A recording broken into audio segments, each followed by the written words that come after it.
Bienvenidos nuevamente. Hoy toca hablar de patología benigna y maligna de útero. Si quieres saber qué ha sido lo más preguntado en el ENARM, no te vayas. Soy el doctor Treviño y comenzamos.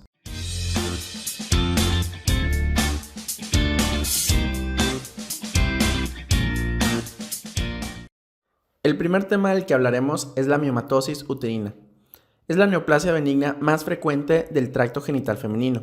La incidencia es del 20 al 30% y en la raza negra asciende hasta el 50%. La edad más frecuente de presentación es de los 35 a los 54 años. Los principales factores de riesgo son la nuliparidad, el sobrepeso y la obesidad y la exposición a estrógenos prolongadas, como podemos tener la menarquia temprana, la menopausia tardía, los tumores ováricos que producen estrógenos y los anticonceptivos orales. Fisiopatológicamente se va a caracterizar por existir un aumento de estrógenos que va a causar una proliferación del músculo liso uterino. Y de acuerdo al sitio donde se formen, podemos clasificarlos en miomas intramolares, que son los más frecuentes, hasta el 55%, y estos han sido preguntados en el ENARM. Los miomas subserosos representan el 40% y son poco sintomáticos, mientras que los miomas submucosos representan del 10 al 15%, son los que más síntomas producen, y entre estos síntomas podemos destacar la hemorragia uterina, el dolor pélvico crónico y los síntomas de compresión.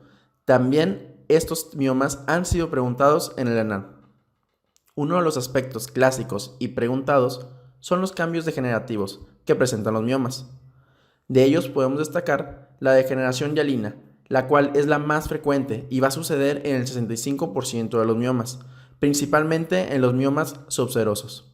La degeneración quística ocurre solo en el 4%.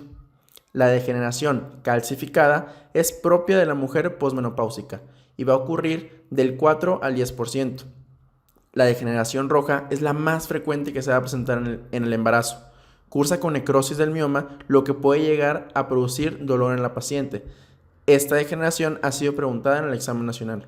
Y por último, la degeneración maligna o sarcomatosa. Sucede en menos del 1% de las pacientes y también ha sido preguntada en el examen nacional.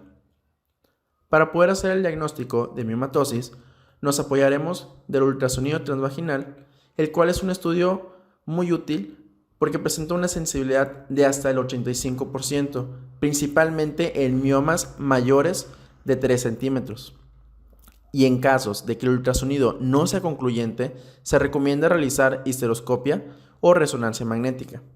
Además, la GPC de México recomienda que en pacientes mayores de 35 años se realice una biopsia endometrial para poder descartar alguna patología maligna. Para su tratamiento existen varias opciones y la elección de una sobre otra va a depender propiamente de las necesidades del paciente. Podemos decir que el tratamiento médico va a incluir a los AINES, los cuales se utilizan en pacientes que tienen sintomatología leve o están en espera de tratamiento definitivo.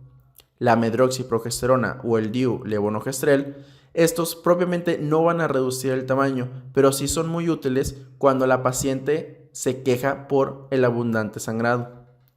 Los análogos de GnRH son útiles como preoperatorios. Se dan alrededor de 2 a 3 meses para ayudar a reducir el tamaño del mioma, pero estos no se pueden dar por más de 6 meses. Y la embolización, esta funciona como una alternativa para las pacientes que no son candidatas a una intervención quirúrgica y son muy útiles en los miomas intramurales. El manejo expectante lo vamos a utilizar cuando tenemos pacientes que tienen miomas pequeños, que están asintomáticos o que se encuentran en el embarazo. Mientras que el tratamiento quirúrgico va a incluir dos tipos, la miomectomía y la histerectomía. La miomectomía se las vamos a reservar a las mujeres jóvenes que no tengan paridad satisfecha, pero debes de tener en cuenta que existe un riesgo de recurrencia del 10% en 5 años y del 27% en 14 años. Además, aumenta el riesgo de placenta previa y de rotura uterina. Mientras que la histerectomía es considerada el tratamiento definitivo y además es el tratamiento más radical. Entonces, nosotros tenemos que ver primero si nuestra paciente cumple o no con indicaciones quirúrgicas, de entre las que podemos destacar miomas muy sintomáticos, pacientes asintomáticas pero que tengan un útero mayor de 14 centímetros o que presenten un crecimiento muy rápido del mioma. Si la paciente no tiene paridad satisfecha, pues vamos a optar por la miomectomía y el abordaje será por histeroscopía en los miomas submucosos, mientras que se realizará laparoscopía o laparotomía en los miomas intramurales o subserosos. En cambio, la histerectomía, como ya lo mencionamos, es ideal en pacientes que no tienen deseos genésicos o que presenten factores de riesgo de cáncer de endometrio. Y además hay que valorar si se realiza o no una salpingo-oforectomía. La vigilancia de estos pacientes se debe realizar cada 6 a 12 meses, independientemente del tratamiento que se haya seleccionado.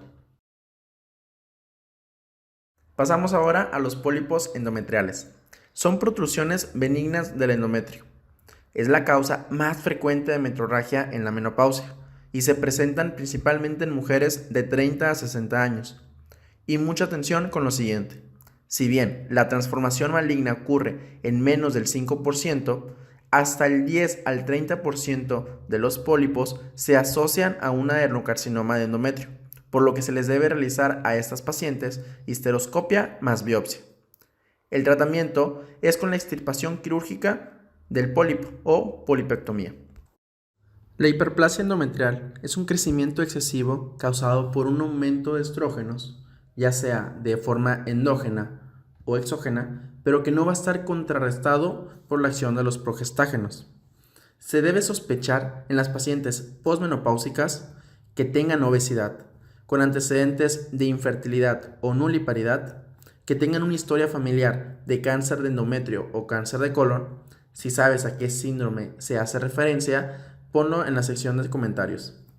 Además de pacientes que tengan diabetes o que tengan hiperestrogenismo, que pueda estar asociado al tamoxifeno. Y es importante que recuerdes que el raloxifeno no se asocia a cáncer de endometrio. El diagnóstico se va a realizar inicialmente por ultrasonido transvaginal y son valores sugestivos la presencia de más de 5 milímetros de grosor endometrial en pacientes postmenopáusicas y más de 12 milímetros en pacientes premenopáusicas. Si están presentes estos valores, se debe realizar una histeroscopía más biopsia, que es considerada el gold estándar. Pasemos ahora a la patología. En la primera imagen vemos un endometrio que va a estar en fase proliferativa, mientras que en la segunda y la tercera imagen vamos a tener un endometrio que va a tener hiperplasia pero sin atipias. La del lado izquierdo es una hiperplasia simple, mientras que la del lado derecho es una hiperplasia compleja. Lo que debes de saber es que el 80% va a desaparecer, el 19% va a persistir, mientras que solo el 2% de las pacientes que presentan hiperplasia sin atipias puede llegar a malignizar, por lo que el tratamiento es la vigilancia anual. Mientras que en la cuarta y quinta imagen vamos a tener una hiperplasia con atipias. La del lado izquierdo es simple con atipias y la del lado derecho es compleja con atipias. Es importante que recuerdes que el 58% puede llegar a desaparecer, el 19% va a persistir, pero hasta un 28% tiene riesgo de malignizar. En estas pacientes, el tratamiento ideal es la histerectomía, lo cual ha sido preguntado en el ENAR. El último tema que hablaremos es el cáncer de endometrio. Es la segunda neoplasia ginecológica más frecuente a nivel mundial y ocurre en mayores de 50 años y su pico máximo es a los 70 años. Va a compartir los factores de riesgo de la hiperplasia endometrial. Clínicamente se presenta como una hemorragia uterina, la cual se manifiesta en el 75% de los casos en etapas tempranas. Otros datos clínicos son el dolor pélvico-crónico, la apiometría y la hematometría. Es característico el sangrado en agua de lavar carne. Para el diagnóstico usaremos los siguientes métodos. El ultrasonido endovaginal, la cual es la primera exploración complementaria. El marcador tumoral CA125, que se va a solicitar en caso de sospecha de enfermedad diseminada.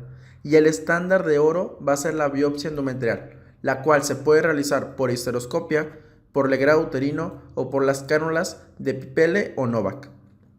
Anatomopatológicamente vamos a observar dos tipos. El tipo 1 o endometroide, que va a ser el más frecuente. Se presenta en el 80 al 90% y se asocia a la exposición de estrógenos. Va a iniciar como una hiperplasia endometrial. Estos tumores son de bajo grado con una lenta evolución y tienen una buena respuesta a la hormonoterapia. El tratamiento quirúrgico es de elección y la mutación presente es el PTEN. El tipo 2 es el seroso o de células claras. Se presenta del 10 al 20% y no está relacionado a estrógenos o a la hiperplasia. Son de alto grado y tienen una evolución agresiva y una mala respuesta a la hormonoterapia, por lo cual son de mal pronóstico. Necesitan quimioterapia y van a presentar una sobreexpresión de los genes HER2-Neu y del P53.